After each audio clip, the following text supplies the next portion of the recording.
If you've been listening to this show, you already know the audio quality isn't an accident. Those intros and outros? Created with 11 Labs. And no, I didn't spend a fortune or waste hours in a studio to get there. 11 Labs gives you access to a massive catalog of professional-grade voices, or you can clone your own. Either way, you get broadcast-quality sound that makes your content feel legitimate from the first second. Right now, you can start a free trial and get 10,000 credits for just $11 a month. That's professional-level audio production for less than 2 cups of coffee. Click the link in the show notes and start elevating your creative process today. I think it's about starting where you are. You know, if I'm thinking today, well, I'm going to have a podcast, and what am I going to do? Maybe just start recording on your phone. And then record and see how it goes. And if you're enjoying it and you're getting it going, then maybe you want to upgrade and get a better microphone or something because you can get a decent microphone that's not that expensive. You know, maybe you want to do that. And then maybe you're going along and you think, oh, maybe I'll try that video thing that I've heard other people talking about. So, again, it's like with everything, even the equipment that I buy. I buy inexpensive, good equipment, and then I upgrade. Annette started her career as a magazine writer, a medium where the work lives on the page and the person behind it stays invisible. She built that invisibility into a comfort zone, and then she blew it up.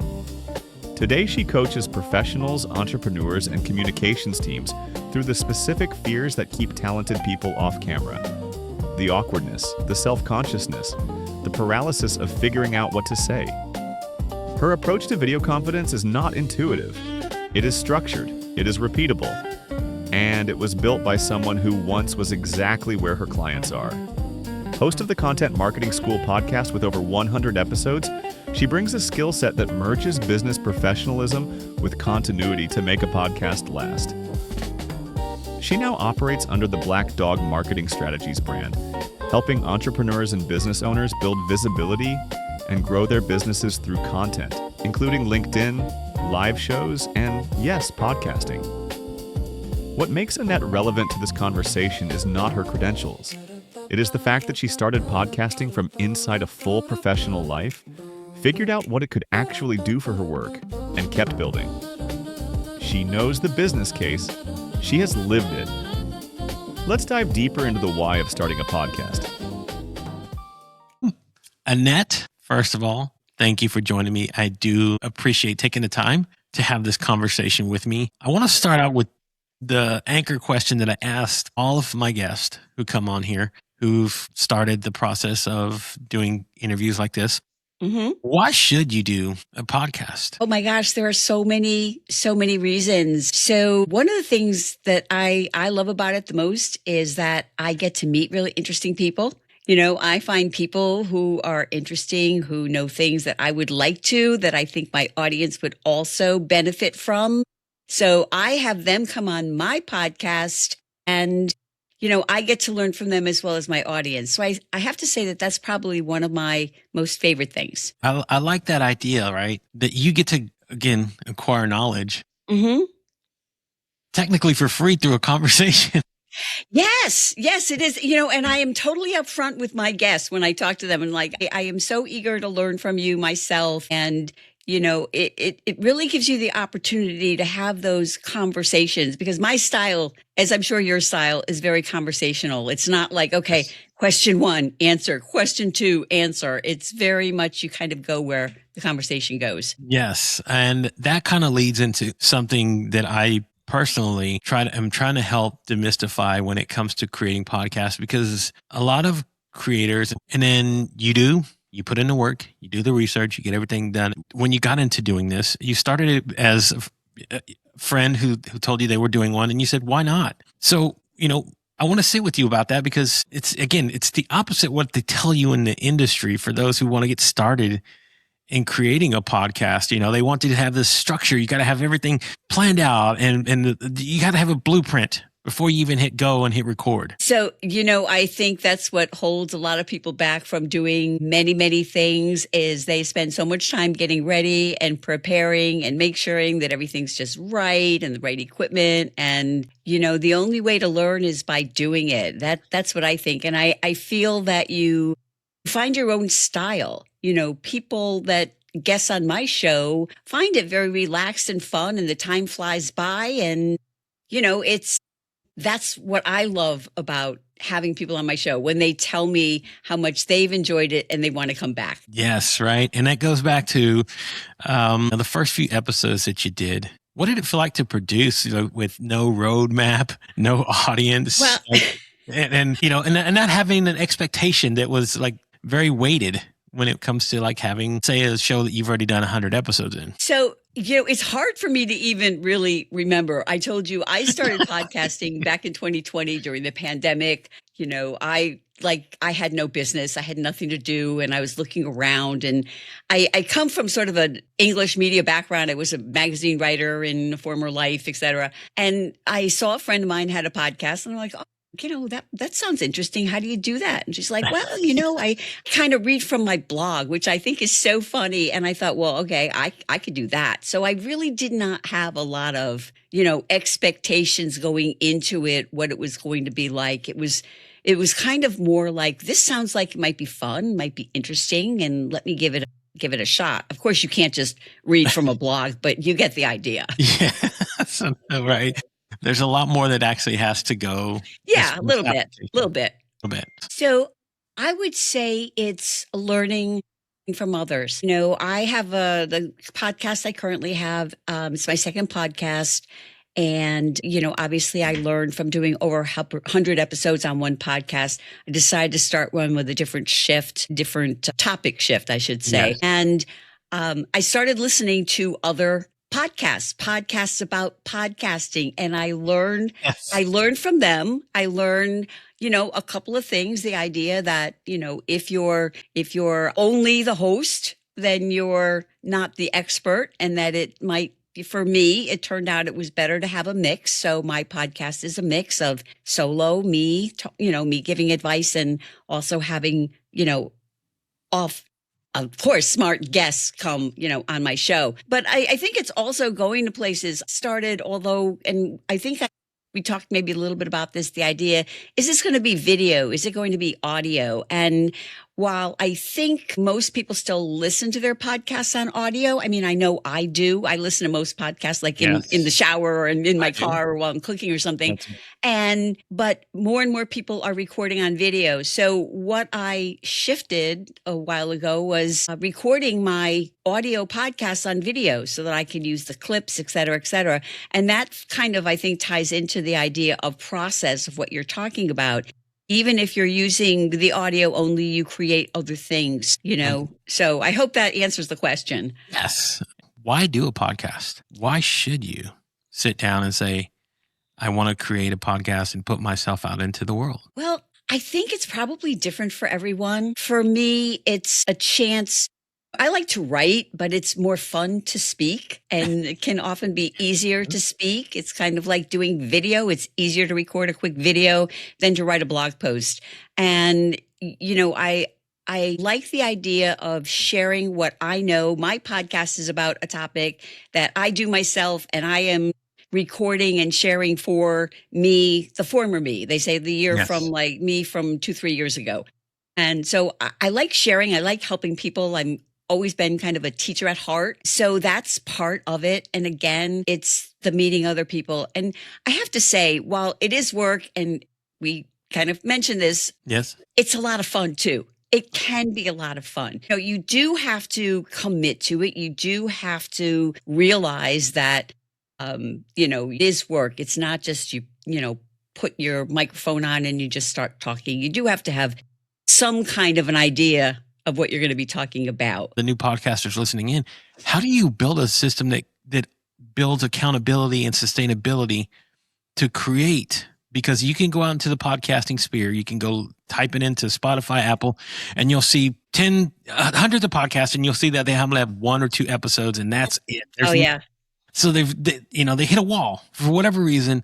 it just didn't go beyond those few episodes. So what has it been that helps you sustain that consistency in constantly creating an episode, your podcast episodes? I would say the biggest part is learning. So while I don't think that you need to sit and think and plan your podcast for 6 months, I think it is good to learn and think about what your podcast is going to be. Is it just going to be you? Are you going to have guests? Are you going to do video? Are you going to do audio? And what type of platform, which is a platform that might be most sustainable for you? I use a platform that's very simple. It's a really good beginner platform, and it makes it easy to get my podcast on a lot of directories. So I'm sorry.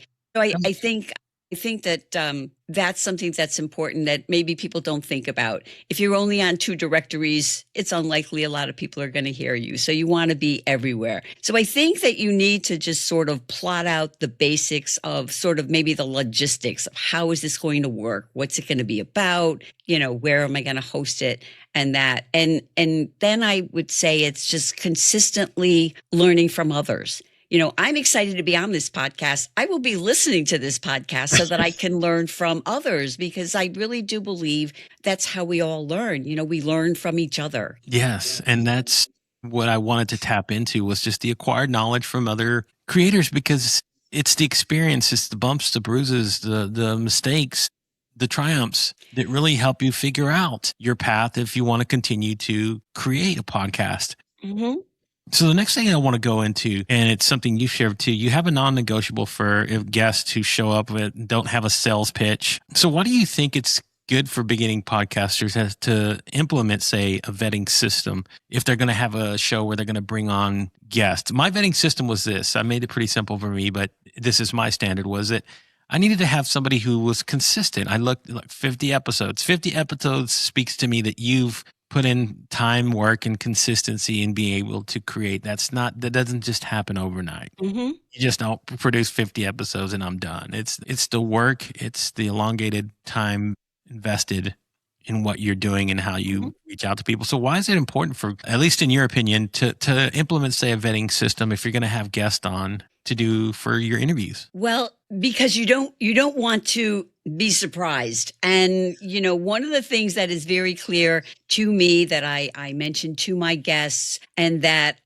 is something that I even, we chat a little bit briefly with a guest before we start recording or going live, is, the guidelines that you're not going to be selling from the podcast. And I do that really for 2 reasons. One, because I want the podcast to be, educational and informative. And also the fact that if I start saying like, Gabe, now I got this special going and blah, blah, blah, by the time this airs, it may be over. So there is that, that factor. Plus, of course, people listening to a podcast, they're not listening to hear anybody's sales pitch. So that is a non-negotiable for me. I have to say, most of the people that I have on my podcast, I know them. And I do, if it's somebody I don't know, I try to meet with them briefly or at least watch them on another podcast or another show, because, you never really know what somebody's going to be like. And you want to make sure, well, it's also good if we click. I mean, I know that may sound trivial, but I think if you're clicking, with the guests, that is certainly helpful. If you have someone is going to be, chatting when you ask them a question, not go, well, yes, or I know. So, something, there's going to be some conversation, and it's always easier, with someone, but again, something that you said earlier about, when you plan everything ahead of time, I think it can lead to something where somebody feels like they're going to be in the hot seat or something like that. And so as a former magazine writer, I always come with questions. I have like 5 questions, but the conversation goes where it goes. Yes.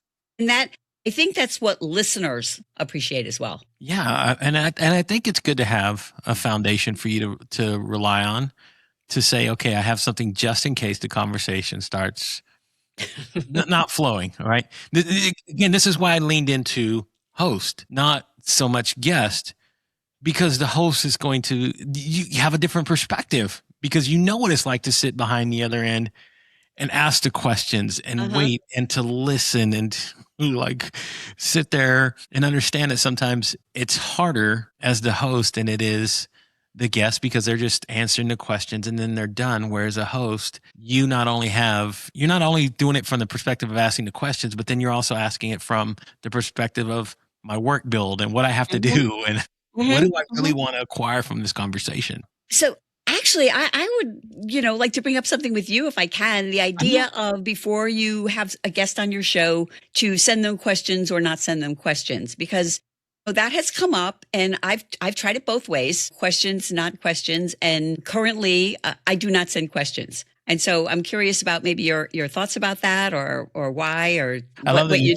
you're putting the host hat. Yeah, I'm just, I'm curious because I would say that I tried it both ways. I never sent questions, and then I don't know. I heard somebody say, "Well, you should send questions. You get a more robust interview." And I said, "Okay, I'll try that because you got to try new things, right?" Yeah. And so I started sending questions, and then I had people that I knew their stuff, and I'd ask them a question, and they'd say, "Well, I really think that the reason is," and they're looking, and I could see they were reading, and they think that people don't know, and so because of that, and because I had people come on my show and say, and I chat with them, briefly beforehand and say, well, I'm going to mention this. Oh no, I didn't prepare for that. So that's how I do it. I think it's obviously individual, but I'm just curious what your take is on that. So for me, it's pretty simple. I try to just maintain Hmm. a couple questions that apply to their journey Hmm.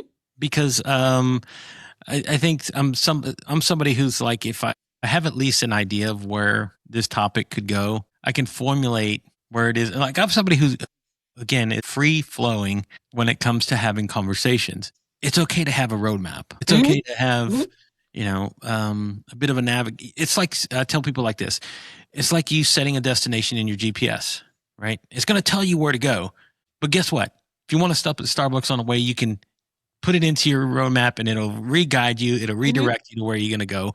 And for me, that's kind of what this is. It's just a roadmap, but it doesn't mean that's going to be where my final destination is. No, I love that. So then you're not, when you have a guest on your show, you're not sending them, these are the questions I'm going to ask you or anything like that. No, I literally I have in my head few foundation Hmm. questions. And the 5 foundation Yep. questions for this show are easy. Why start a podcast? Hmm. Right? Figure out your why. That's the first one. The second one is then developing how do you create your podcast. And then I go to the next question was how do you find your guest or how do you build your subject content matter? Then the third is the fourth is how do you distribute it? How do you get it out into the world? And then the last part for me is just how do you promote it? How do you those are kind of like the 5 content pillars that I've wanted to build this show upon because I think Hmm. those are this is what I did. And then I did research for probably say 2 to 3 months where I was in constant podcast threads asking these questions, random questions. I knew the answer to them, but I wanted to see what others Hmm. had to apply to it. And I found out and I said, okay, now let me take all these questions and figure out and develop a system to bring on other podcasters and what to ask them. Because here's what I did. I wanted to create a show. The idea for the show was to create something that was not only uh, specific and niche, but then was also broad enough to have, different aspects of it. The niche is, of course, podcasting. The broad part is that I get to speak to people from different genres, Hmm. different niches of how they've built. And it still brings back how to develop ultimately a structure that will help a struggling or aspiring podcaster to decide to sit down and get behind a microphone and start recording. So that was the idea behind it. And that's why the questions for me are just part of that journey. So I feel like I'm Yeah, leading sorry to sort of go No, off it's great. track It's there. great. So, This and is so, what having hosts on does. I think it's also one of the things that's important is you have to be curious. I Mhm. think if you're not curious, podcasting is probably not for you. Certainly not if you're going to be interviewing other people. You have to actually be interested in what they say. And I think that that's what makes guests comfortable is if you are actually interested and you're not there, checking boxes for the interview with them. Yeah. So this, and then it leads into the next question where I wanted to go is, so you have a production system in place where you Mhm. do, and you're recording to Riverside, and then you Yep. distribute it to Buzzsprout, to YouTube, and then Opus. So how do you How do you describe for new podcasters who want to get started, how to develop a system that works for them? Because that's probably also one of the hardest things that stops a lot of people from saying, yeah, I can record. You can sit down and record. Anybody can record from their phone. It's probably the Right. most simple. Absolutely. It is easy. The Yep. problem is now, how do you develop the workflow that's going to be able to get you a product or just whatever you're trying to get out of creating a podcast in the first place? I think it's trial and error, kind of what works for you.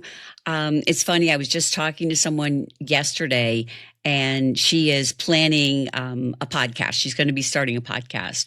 And one of the things she said to me is that, I'm going to have to batch record. I am definitely going to batch record. If I can't batch record, I'm not going to do it because I feel like I have to have 5 episodes when I start, and then I have to have enough episodes sort of banked that I can have 1 episode a week. And I was like, okay, to me, that sounds a little bit too structured for me. Now, my system, as you mentioned, I have ideas for podcasts. I basically base my solo podcasts on things that I teach, things that questions people ask me. And my interviews of course, are also based around, the content, different areas.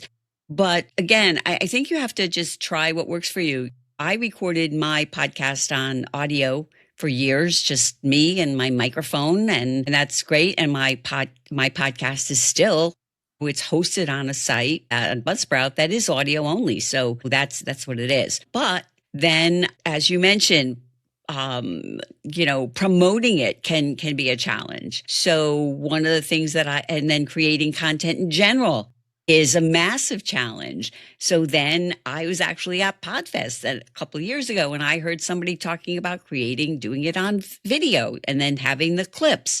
And that's when I was like, oh, okay, that sort of clicked with me because I like video.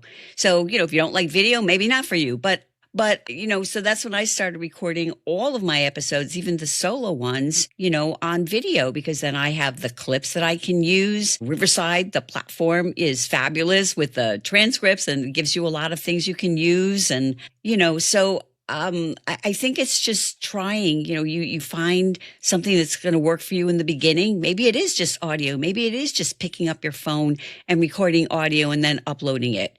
And, I really am only familiar with Buzzsprout because that's the only platform I've ever used, but that has, audio enhancement and things like that. So, I mean, I don't know. I think it's about starting where you are. Yes. If I'm thinking today, well, I'm going to have a podcast and what am I going to do? Maybe just start recording on your phone and then record and see how it goes. And if you're enjoying it and you're getting it going, then maybe you want to upgrade and get a better microphone or something because you can get a decent microphone that's not that expensive. Maybe you want to do that. And then maybe you're going along and you think, oh, maybe I'll try that video thing that I've heard other people talking about. So, again, it's like with everything, even the equipment that I buy, I buy inexpensive, good equipment and then I upgrade. Yes, absolutely. That's a process that most new podcasters struggle with because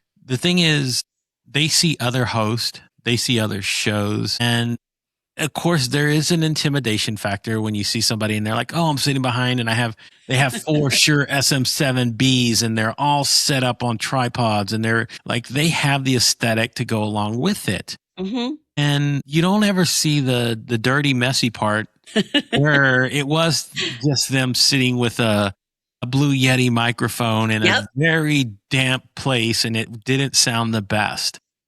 Yep. I got one. Right.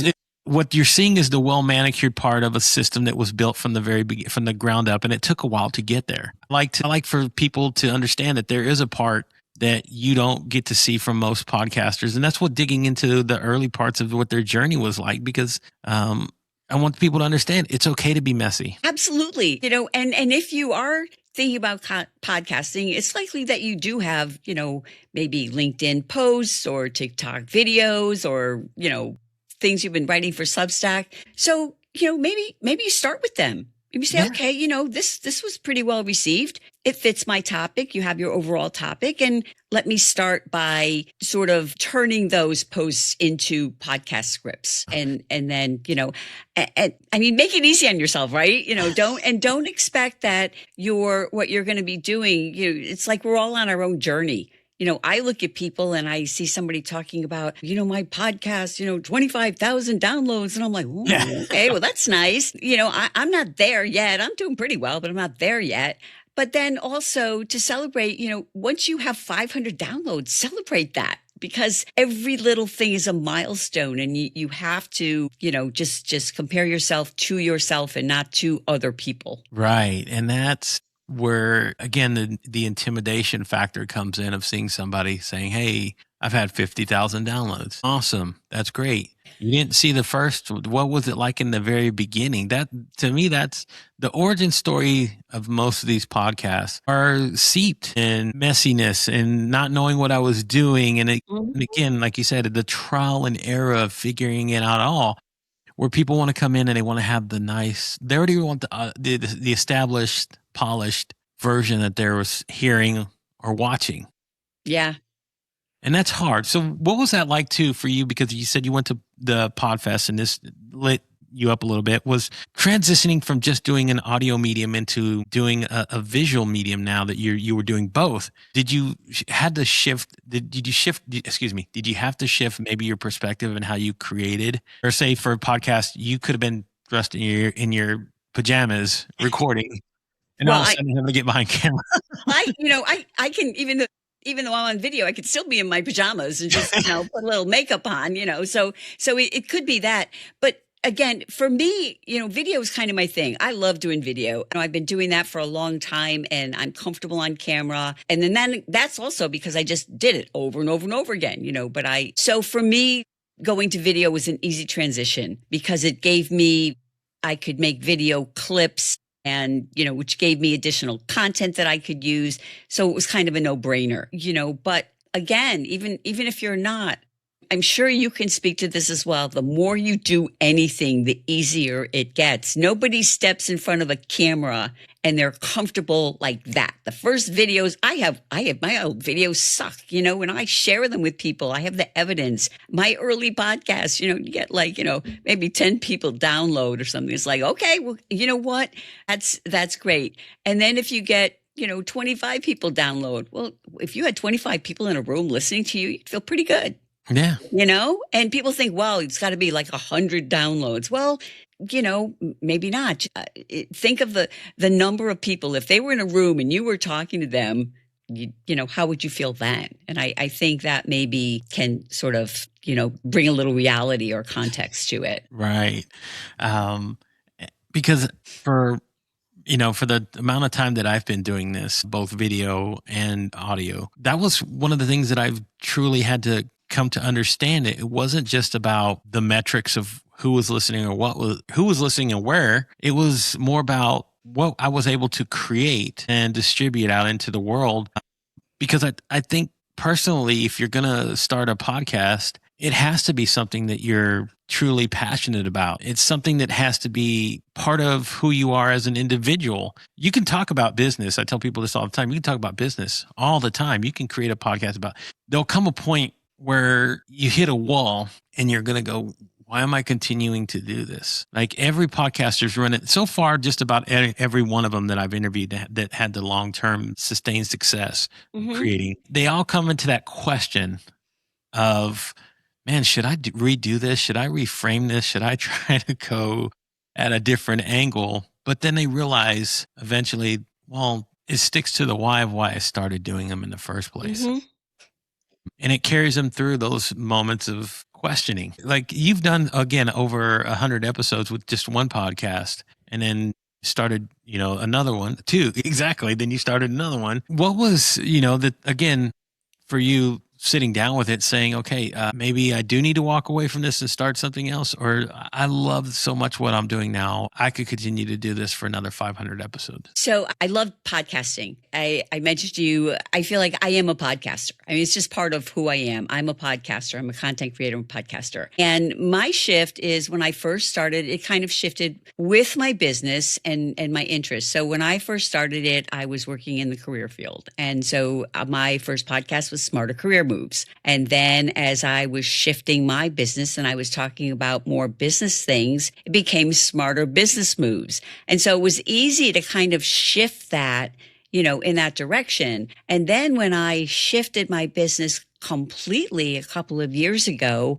kind of right after the pandemic, to doing more content marketing, leaning into video marketing, I started content marketing school because that is the area that I work in, that I am currently continuing to learn about. I'm not looking at career information. I'm increasing my skills in those areas. So I am constantly learning, and I take what I learn and I pass it on to my listeners, to my clients, whatever.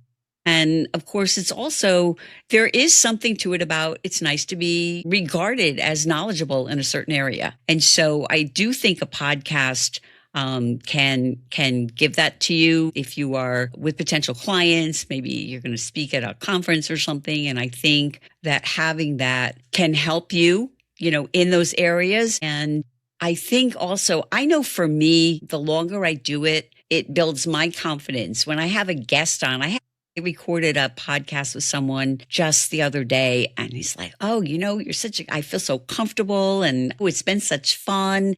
And we're together for a half an hour and it goes by in a flash. That makes me happy. It makes me happy. And I guess that's something that's not, it's not necessarily sellable, but it is something I think that builds your confidence. And, again, it's fun for me talking to other people. I talk to people in the grocery store. I was a former bartender in another life. I just like it. It's fun.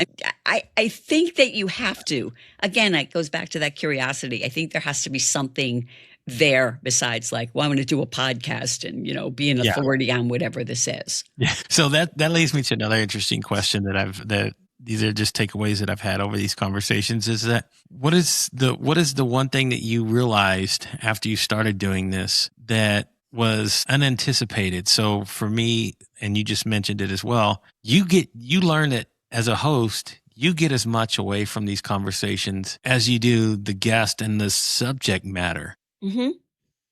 That you take, that there are sometimes lessons that you've heard or experiences from others that kind of give you different perspective or insight. And it's almost a form of therapy in a way to have these conversations, because every single time you feel different afterwards. Like if you've become to the point where it's like, okay, just turn the camera off, I'm done, and walk away, nothing. I think you're doing it wrong. Yeah, I think so too. You're doing it wrong. So what was the things that if you do remember, what was that like, that moment that set off into your head and said, wow, this is something that I had no idea would make me feel this way? So, it's interesting because I started originally just doing solo episodes because I didn't know anything else. And that's what I started doing. And then when I started doing LinkedIn Lives, my audio for my LinkedIn Live shows became content for my podcast as well. So, for me, doing the live shows was sort of that I brought to the podcast. And it was that idea of, media. I love media, studied it in college. It's fun. And I had the same ideas then. Have interesting people join me, people that I wanted to learn from, people that others would learn from as well. And one of the things that I loved about, even though it was a live show, and if you do a live like on LinkedIn or something, it stays there, but nobody really is going to see it again. If they're not there live, or if they don't watch a replay quickly, they're not going to see it again. And a podcast is there. I mean, we can go back and listen to on podcasts that we're learning from. We can go back and listen to other episodes. And so that's one of the reasons I like the podcast format. But I think one thing that I was a little surprised at is that it actually is quite a bit, it is work too. And so as much as like, I think you have to enjoy it, which is kind of what you were just saying. You have to, it has to be more than just another thing you do because, there is work involved. You have to be consistent. It's not even like a social media platform where you can say, well, I'm going to go on vacation for 2-3 weeks and I'm just not going to do anything. You do have to be somewhat consistent. At least, I don't know, once a week, in my opinion, you have to do at least once a week, publish a podcast. Yeah. So that surprised me a little bit, that the work involved, but so worth it. Yeah. And that's where I love bringing that insight a little bit for new creators who are going to have to walk. So part of me is going to be doing a 2-step series. So first I'm taking the idea of interviewing hosts who've gone down that path and who've created so many episodes and they've gone through it. And then the next series will be, I'm going to be getting new podcasters who've only done, say, make 10 or 15 videos and then draw on their experience as well of like, what have you learned like recently? Yes. That has made you like decide, I love doing this or I hate this. Yeah. There usually comes a point where you go, I hate this or I love this and I want to continue to do it. Yeah. And I'm guessing if you really hate it, then it's probably not for you. I mean, everything isn't for everyone, right? And it's just not. Yeah. And it's, and especially for people who like yourself, who say have had a background in media and that kind of transition, it's not, I don't want to say seamless, but it's usually a little bit easier for them because they have an idea or an understanding of what it is to construct, whether like you were writing articles, you had to have structure to write articles and research and that sort of thing.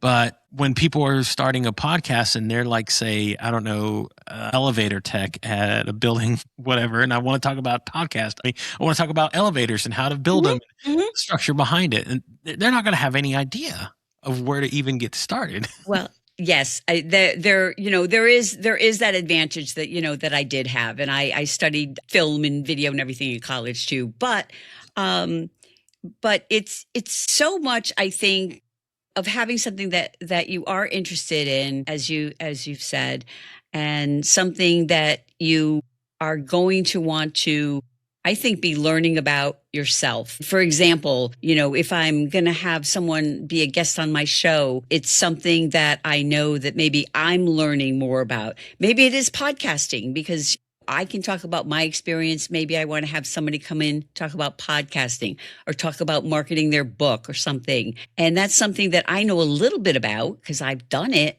but I can have an expert come in and we can go more in depth with it. And that is, a benefit for me because I always learn something, but it's also a benefit for the audience. So I think you do have to have something for the audience that you want to have them learn or you want to help them in some way.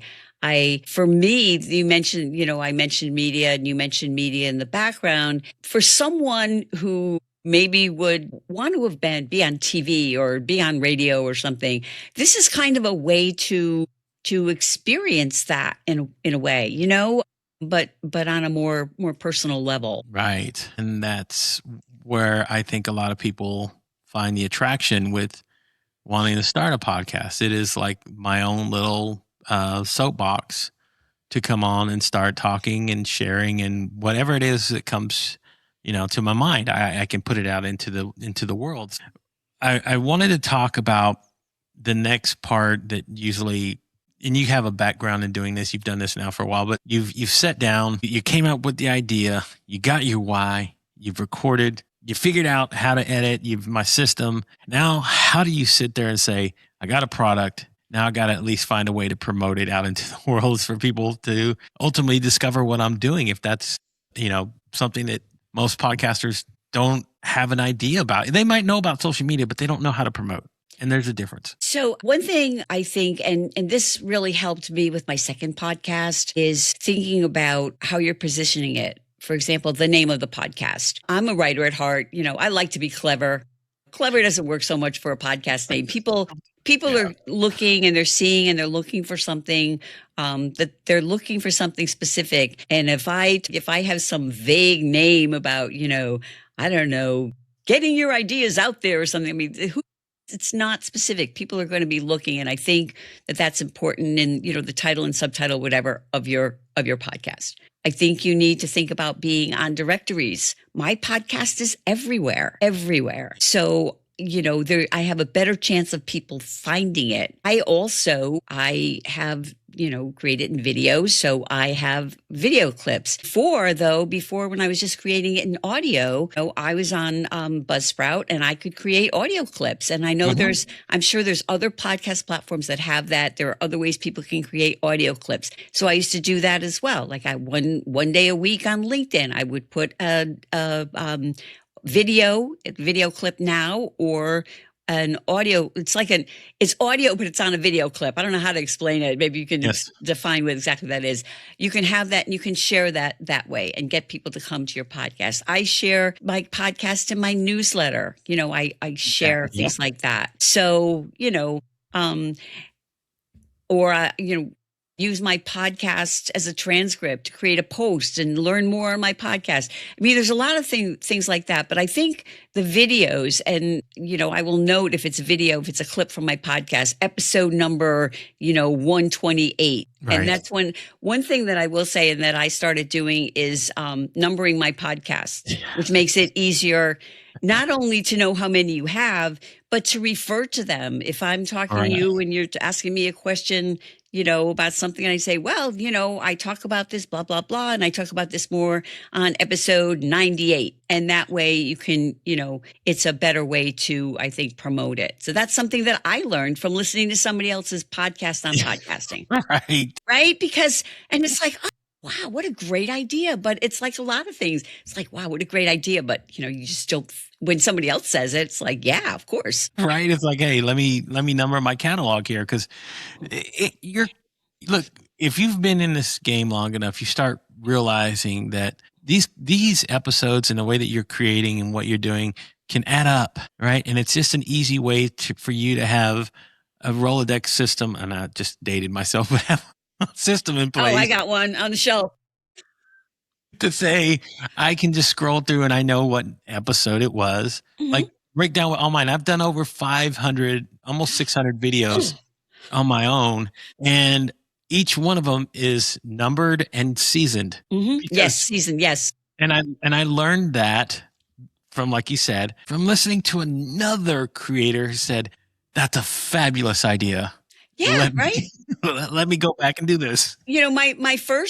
My initial podcast, I didn't know to number them. So I'm like, kind of like, if you go back, and if I want to tell somebody, I can't say episode this, you have to. And so I think that it makes it easier. I think it also makes it easier if someone is on their phone, maybe they're on Apple Podcasts or something, and they can go to the show and scroll down and look, and they find something that's interesting and they can remember, oh, well, let me go back and listen to that. Right. And that was the main reason. That's the main reason. Yeah. Yeah. And also to have the clear titles.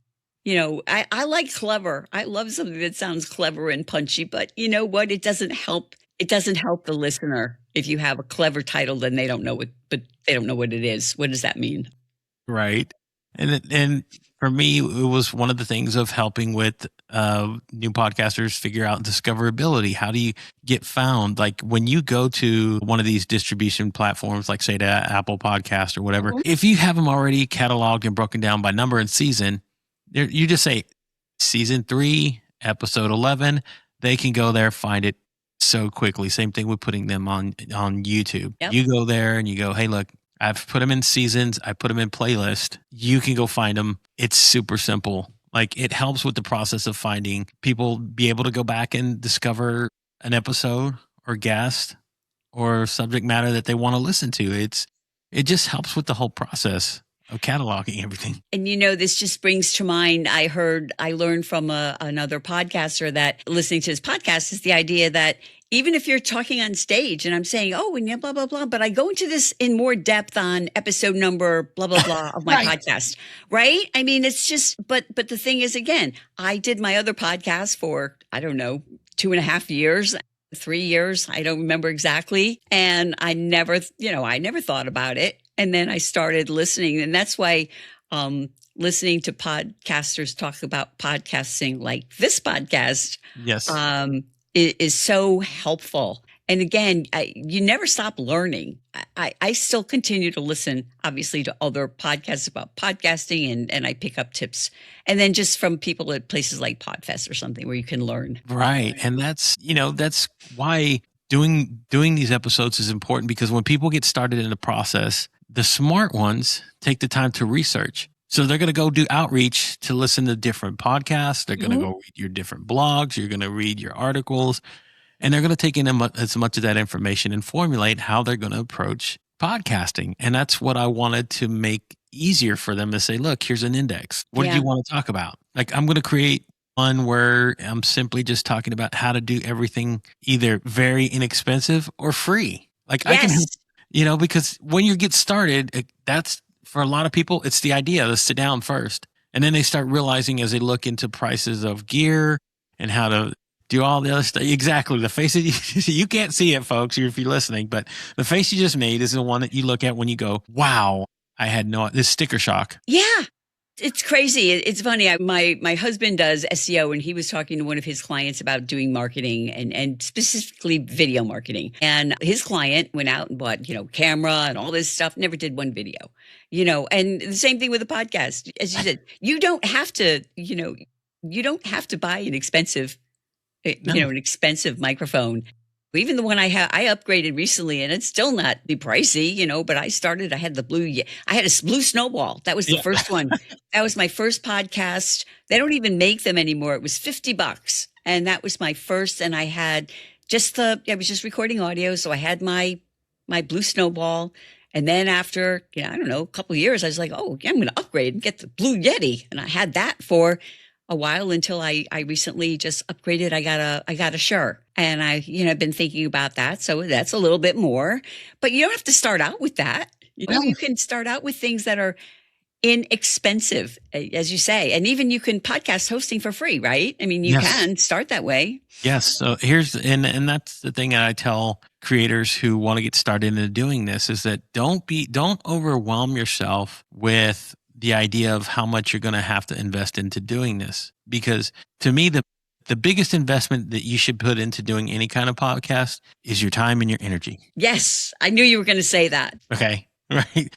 Not what you're spending in front of me. It's great to have it. It's nice. It's a good aesthetic. These are great accoutrements to have as far as when you're creating shows and stuff, but you don't need all this stuff here when you can figure out the methods to do it free. YouTube is free. Doesn't cost you anything. You can go start uploading there. Most of these platforms, like what I'm here using currently, most of them will give you free trials. They'll give you free time to go do this. And if you're starting out, how much more do you need to do that? You're not going to be recording 50 episodes. So it's not point to say, let me buy the yearly. I spoke to somebody and said, well, I bought the yearly plan. I was like, I wanted to scream, because I said, well, do you know what you're spending per episode? Like I could have done that for you for free. I could have told you how to do that for free to start out with. And then you can decide, like you said, I just recently upgraded. That's great. You upgraded, but it was a time. It took time to get to that point, and you used what you had to get you to that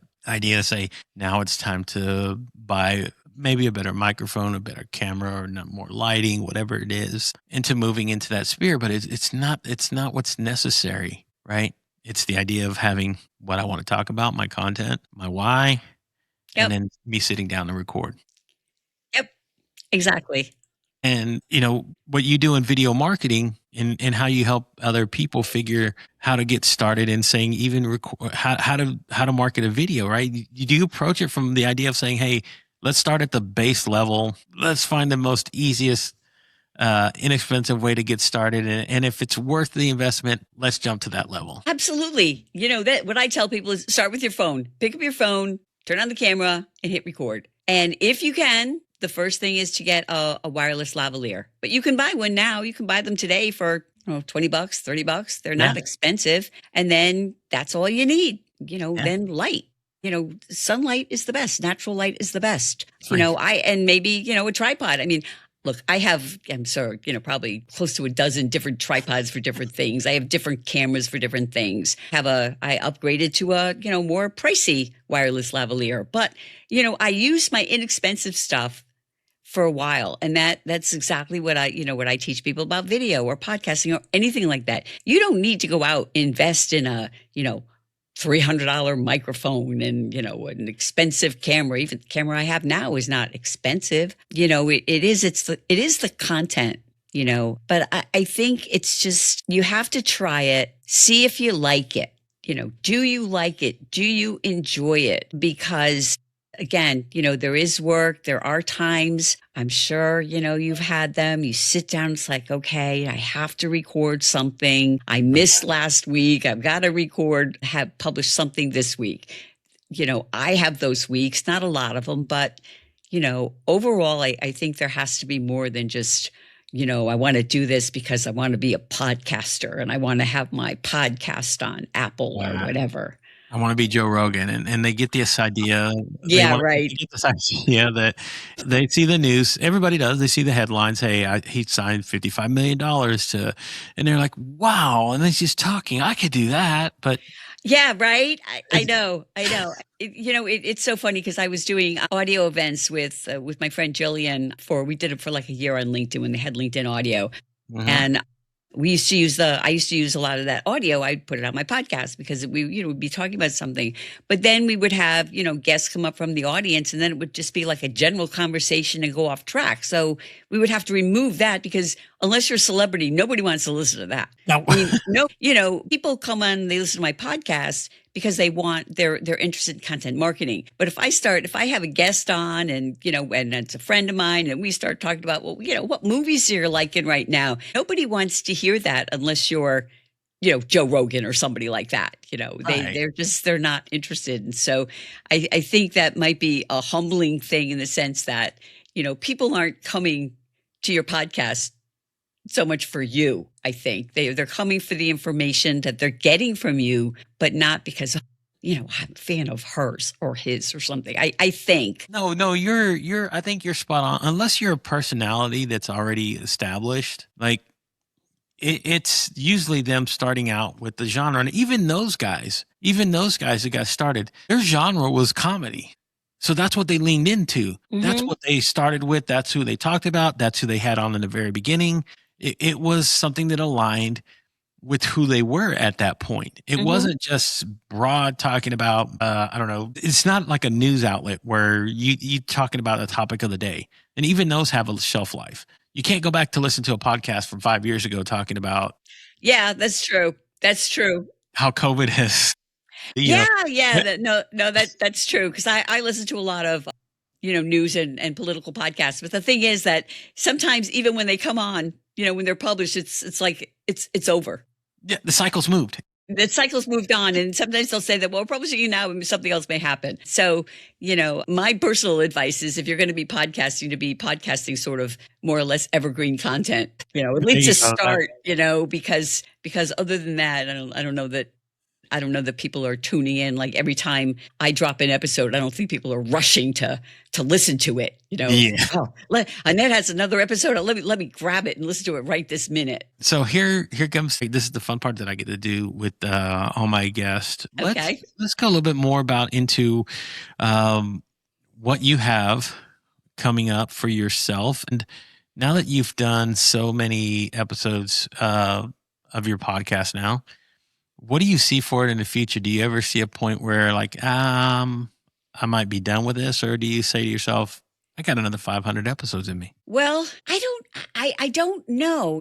To be honest, I don't think about that. I just think of it as part of what I'm doing right now. I think I have like 129 episodes on my current podcast. And I see this going at least another year. I don't foresee it stopping. And then what I did with my older, the one that I stopped putting new content on, I archived it. So it's still out there. And the content was evergreen, business tips. Some of them are, so I have that. So I don't see it shifting. I think I mentioned that my first podcast was just, interviews and some solo. When I first started this, it was primarily interviews. And then again, I learned from somebody else to have a mix. So it's a mix of solo and guest interviews. And I see it continuing that way. I stopped recording. I stopped doing them live. So, I do it recorded. But I will say that I don't really edit my recordings, my podcasts, my solo episodes. I record my solo episodes on Riverside. So I use the editing because, if I want to, I stop and I start again. But my interviews with my guests, I don't really edit them unless there's, I don't know, a gaffe or something, which rarely if ever happens, unless somebody starts selling in the middle of it, but that has only happened to me a couple of times. But other than that, I don't edit it because I want it to be that natural flow that it was. I want it to be conversational. I don't want it to ever sound like, okay, now Gabe, what do you think about this? Okay, all right. I've heard enough. Okay, let's go on to my next question. I don't want it to ever be like that. I enjoy the conversational podcast. My guests want to come back. I've never had anybody, they always say, oh, I want to come back. So that's always fun. And, that's what I look for if I'm going to be a guest on somebody else's show, because you know what? Being the guest is so much easier. Gosh, yes, right? It is. It's so much easier. That is one enlightenment moment that I'm learning when I have all these hosts to come on and talk about it. They're like, "Thank you." Yeah, right. And you get to come on, and if it's a topic you're interested in, and it's somebody that you'd like to talk to. That's a bonus. If I get invited on podcasts, I do look and see, if they have published a couple of episodes and then 2 months later they published a couple of more. I feel like, it's probably not a good fit for me, because if you're a new podcaster, yeah, okay, fine. I'm game to jump on, an episode with you. But I want to feel like there's some kind of commitment that, you're not going to be spending your time and then, 5 episodes or 10 episodes in and, it's like out in the ether somewhere and nobody ever hears from it. So here's the thing. I've already recorded 20 episodes. Now this thing hasn't launched yet. Okay. But based on this is the thing. I've had the experience to build systems to make it easier on myself to handle. Mm-hmm. So the workload isn't hard. The hard part is just getting the guests to show up and have the interview, and I'm done. Oh yeah, there is that. There is that. That's the problem. That's the problem. I tried doing a panel podcast for a while, and oh my gosh, I think I did half a dozen episodes, and it was just like, this one can't make it, that one can't make it, this is that, and it's like, if I say I'm going to be on your show, I'm on your show. I'm not saying, well, something came up, and I got to go shopping today, or just like. But I have to say that I think that's rare that people don't show up. Yeah, and it doesn't happen very often. It's once in a blue moon. Yeah, that somebody's like unable to, but for the most part, everybody shows up, even when they're running behind. Like that's the reason I had to push back 30 minutes on ours, is because I had somebody, and this somebody's done 700 plus episodes. Okay, so they've done their due diligence and work, but I understand sometimes life happens and you got to go, okay, let me go with the flow and see what I can do to make this work. And I think I have maybe 5 or 6 more episodes lined up. And then after that, it's just putting in the work and then launching second. So I'm going to be doing an episode that's going to be releasing every Tuesday and every Thursday to put them out there. And eventually, that will give me enough. I built enough of a timetable to give myself to now start doing the outreach for then the next level of series, which is where I find the new podcasters, they bring them on, start getting their experience of what it's been like. And then the next series after that will be, I'm just going to be interviewing people who don't have one yet, but are aspiring. Okay. So kind of in the progression, I brought on experts, people who've done it. I've got people who are just in the beginning process, so it's still fresh. When I come back and ask a lot of seasoned podcasters like yourself, it's like, well, I don't know. I can't. It's hard to remember. I'm already right. 6 years ago, it's hard to remember. It's hard to remember what that like. But finding them while they're still fresh, you get to ingrain a lot of like what they've gone through, how they've developed, and then the people who are just aspiring and just have an idea to help them flesh it out, and hopefully to get to see them launch eventually a podcast of their own. So yeah, there'll be a progression. I've thought this out. No, I like that. And when I was talking to someone yesterday, it was kind of like, well, I'm excited, and if you have a question or something, please let me know. I'm happy to give you a suggestion here and there if I can. I love that. Okay, so thank you again, Annette, so much. I do appreciate you taking the time to have this conversation with me. I am grateful for every host who said yes and was able to come on, and hopefully, we produce a really great product somebody would go back and learn from. That's all really what I want is the main thing for me. Well, thank you so much. I'm so happy to be here, and thanks for having me. And that's a wrap on today's episode of the podcast about podcasting. A huge thank you to Annette for pulling back the curtain and giving us a real honest look at what it takes to build something that actually lasts. If today's conversation resonated with you, the authenticity, the systems, the commitment to keep showing up, then you're going to want more of what she brings every single week. Go follow Content Marketing School on Apple Podcasts and make sure you connect with Annette on LinkedIn. She's the kind of person who actually engages, so don't be shy. And if you want to go deeper, head over to her website at blackdogmarketingstrategies.com. It's packed with practical tools for starting, sustaining, and promoting your podcast the right way without the fluff. As always, if this episode added value to your journey, share it with a fellow podcaster who needs to hear it. Leave us a review, subscribe wherever you're listening, and we'll see you in the next one. You recorded a great episode. Then momentum resets to 0. Files in one app, tasks in another, guest follow-up somewhere else, promotion buried in tabs. That is how pod fade starts. Podglue is the podcaster's operating system.